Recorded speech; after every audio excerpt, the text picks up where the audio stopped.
So thank you all so much for joining in for our first webinar in our new Setting the Trend Straight series. Today's topic is Go With Your Gut. And my name is Emily, and I'm one of your Stop and Shop Nutrition Partners registered dietitians. Here is just our brief disclosure note before we get started today. So please know that all of the information I'll be sharing with you all today is for educational purposes only and is not intended to be a substitute for any of the advice that you get from your healthcare providers. Now, in case this is the first time that you're joining in for one of our webinars, welcome. And I wanted to take a few moments here to share a bit more information about our Nutrition Partners program. So we are the team of dietitians here at Stop and Shop, and we provide a variety of free nutrition services to help you and your families reach your health goals. Some of our services include online classes, like the one you're all joining in today. We're also available for one-on-one consultations, and we have a wide variety of online resources available on our website, from handouts to videos. And so if you'd like to learn more, feel free to head to stopandshop.com/nutrition. All right, now let's look at our agenda for today. So we're first going to start with an overview of gut health. We'll dive into some current research. We'll talk about probiotics and prebiotics, as well as supplement and food sources. We'll have about 15 minutes to cover all of the information today, and then I'm happy to stick around after for Q&A in case any of you have any questions at the end of our webinar. Now, just for a few housekeeping notes, you may have noticed by now your cameras are turned off and you are muted, but please feel free to utilize the chat box to type in any of your questions or comments, and I am happy to address those at the end.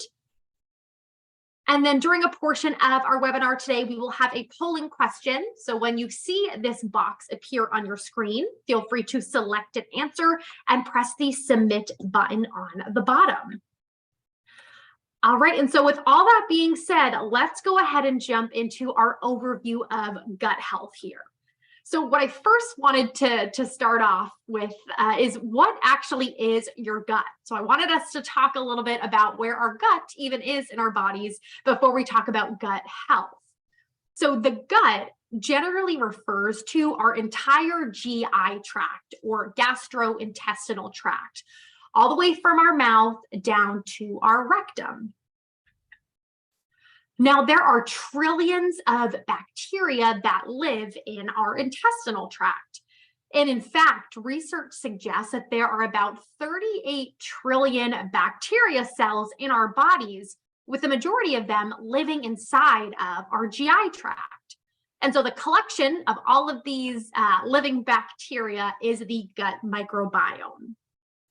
Now, the term bacteria tends to have a negative connotation, but that's not necessarily the case because there's now evolving research that suggests that some bacteria may impact various areas of our health, from improving chronic diseases to impacting immunity.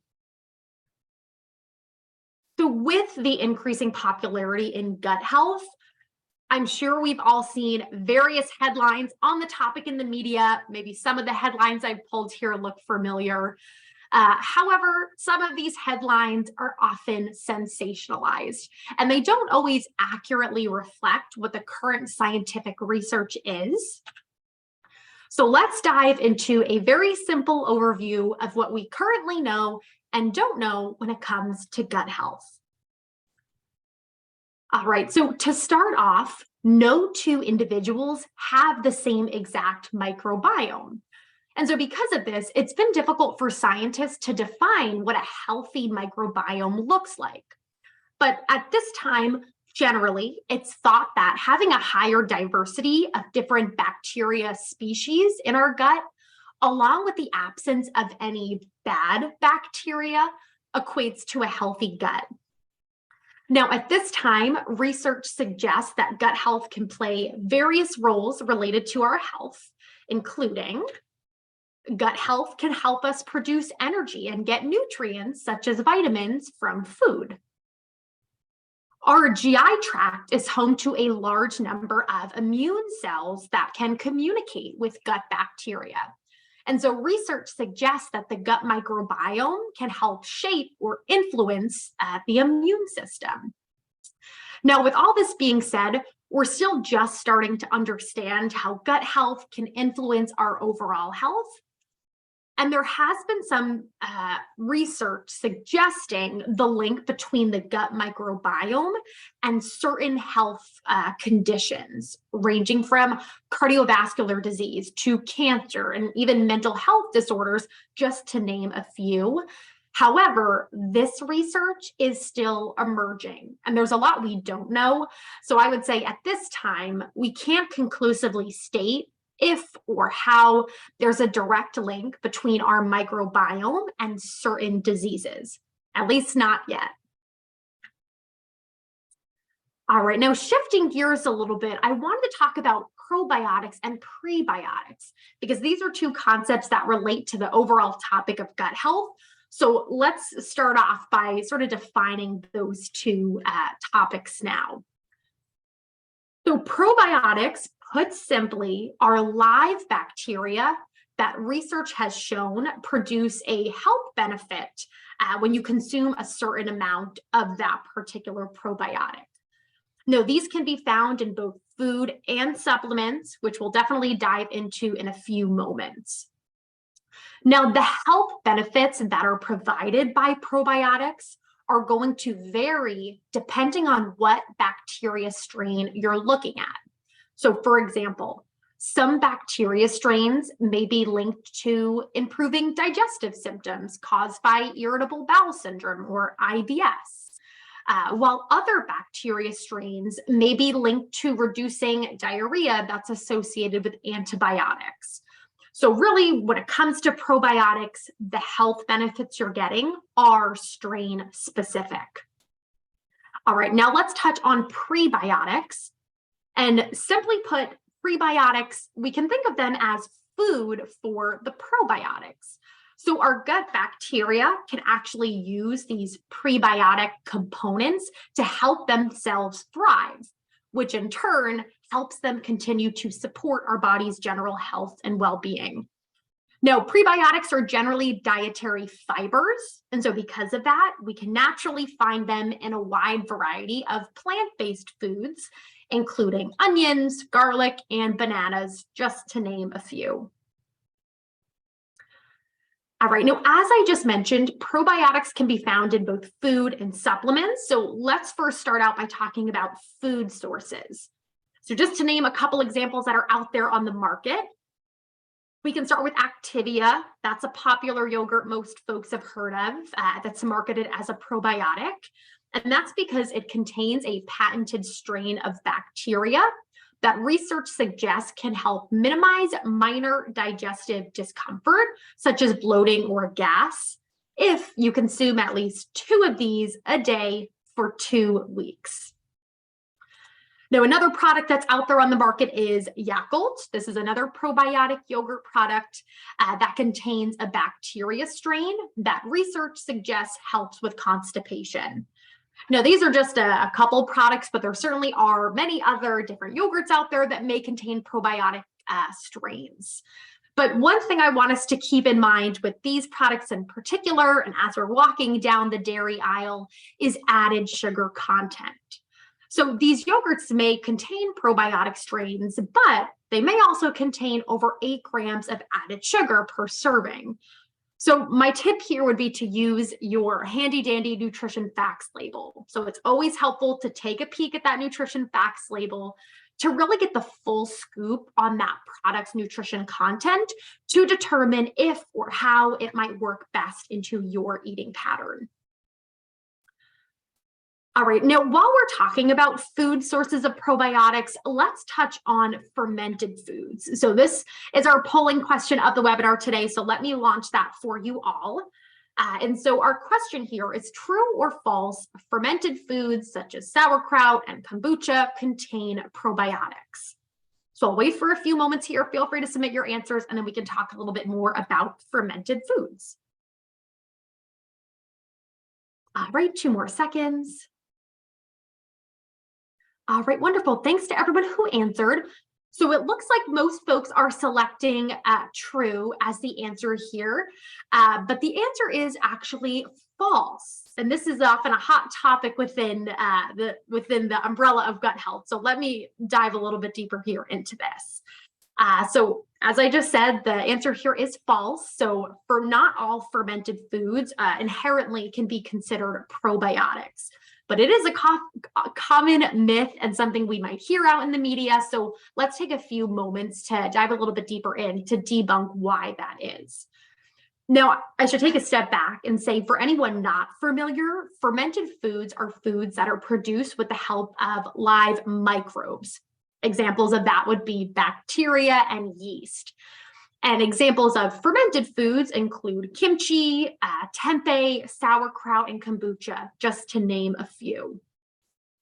So here's a helpful chart that can kind of walk us through why these foods aren't inherently probiotics.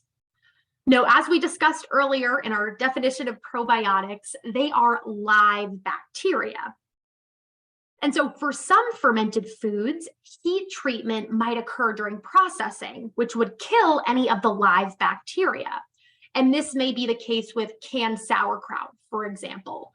So we wouldn't technically consider that a probiotic food then. Now, we also reviewed that probiotics are bacteria strains that have been shown in research to have a health benefit. Now, it is true that fermented foods are going to use bacteria during the fermentation process, but those specific strains may not have been studied in research yet or not shown to have a specific health benefit. Now, with all this being said, that does not mean that fermented foods are not nutritious, because that is not necessarily the case. These foods can certainly still provide nutritional value. They might just not technically be considered a probiotic. But there is some emerging research supporting the theory that diets rich in fermented foods can enhance the diversity of the bacteria already inside of our bodies. So again, even though fermented foods aren't technically probiotics, they still can play a role in supporting gut health. All right, so now we've just spent a few moments talking about different food sources of probiotics. So I did just want to touch quickly on supplement sources. Now, there are a variety of different probiotic supplements out there, and depending on what strain of bacteria is in a certain product, the manufacturer may make different claims regarding its intended effect or health benefit. Now, as with all supplements, we always recommend checking in with your healthcare provider before starting out on something new. And then something to also keep in mind is that probiotic supplements are generally categorized as a dietary supplement, like a vitamin or a mineral supplement. And so therefore, approved by the FDA the same way that, say, a prescription drug is. So in summary, my note here with supplements is that it's always best to check in with your healthcare provider to determine if a supplement, and that would include probiotics, is right for you, and if so, what specific one. Now, if you are looking, though, maybe your healthcare provider has recommended a probiotic or a certain strain. And so whether you're looking at food or supplement options, you might need to do a little bit of digging into the product's packaging or the manufacturer's website to find out if a product truly is a probiotic and if it provides you with those specific health benefits that you're looking for. And so just as a reminder, as we discussed, probiotics are bacteria that provide a health benefit when you consume a certain amount of them.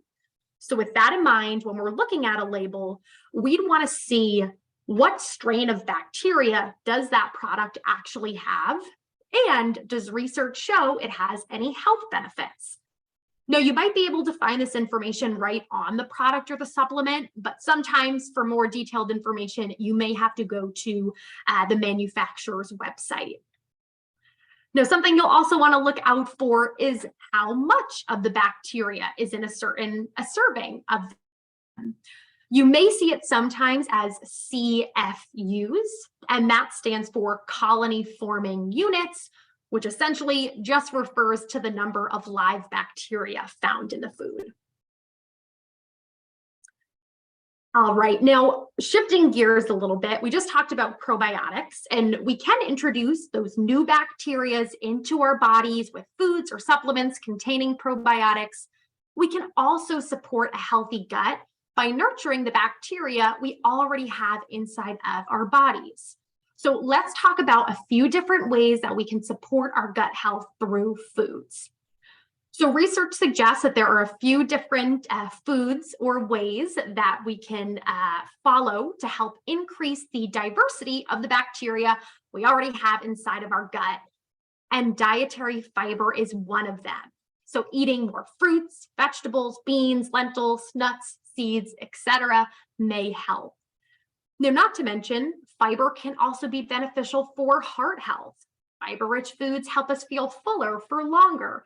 So really all around, there are great reasons why we should all get more fiber in. And actually 90% of women and 97% of men in the US do not meet the recommended intakes for fiber.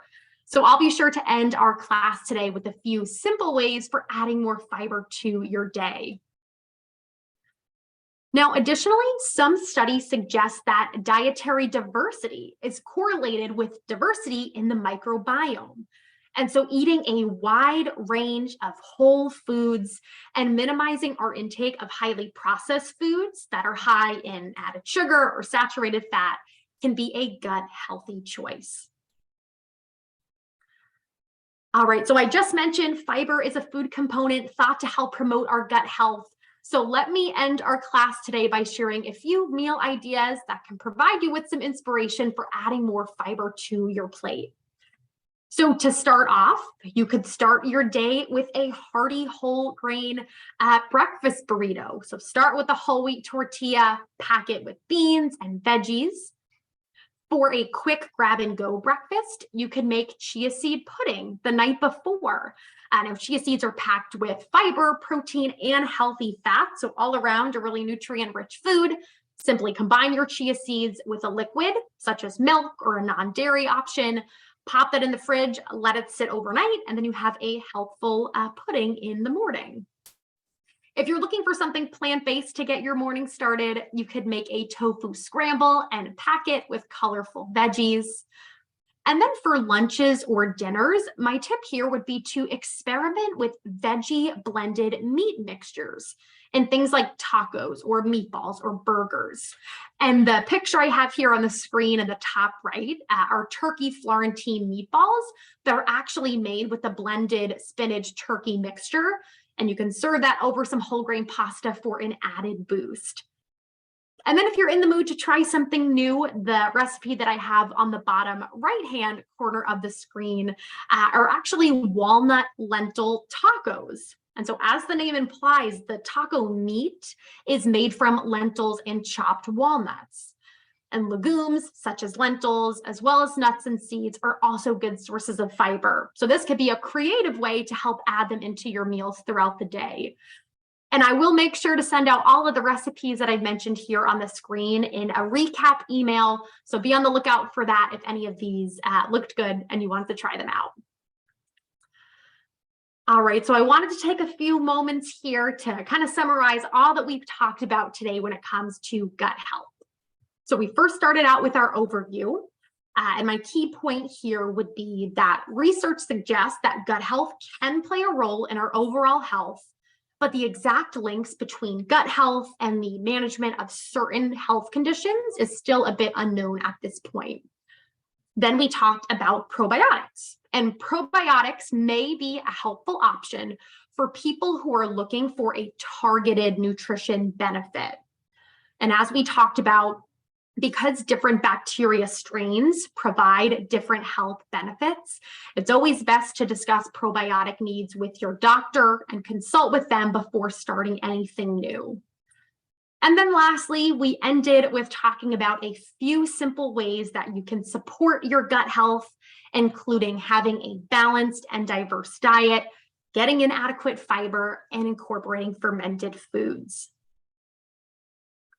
Now, as I mentioned at the beginning of our class today, this is kicking off our Setting the Trend Straight series. So we have a lot of great classes coming up on new and fun and trending nutrition topics. So if anything here on the screen looks of interest and you want to register for another upcoming class, please feel free to head to stopandshop.com/nutrition-events. And we'd love to have you join us for another class in the coming weeks. All right, now that brings us to the end of our class for today.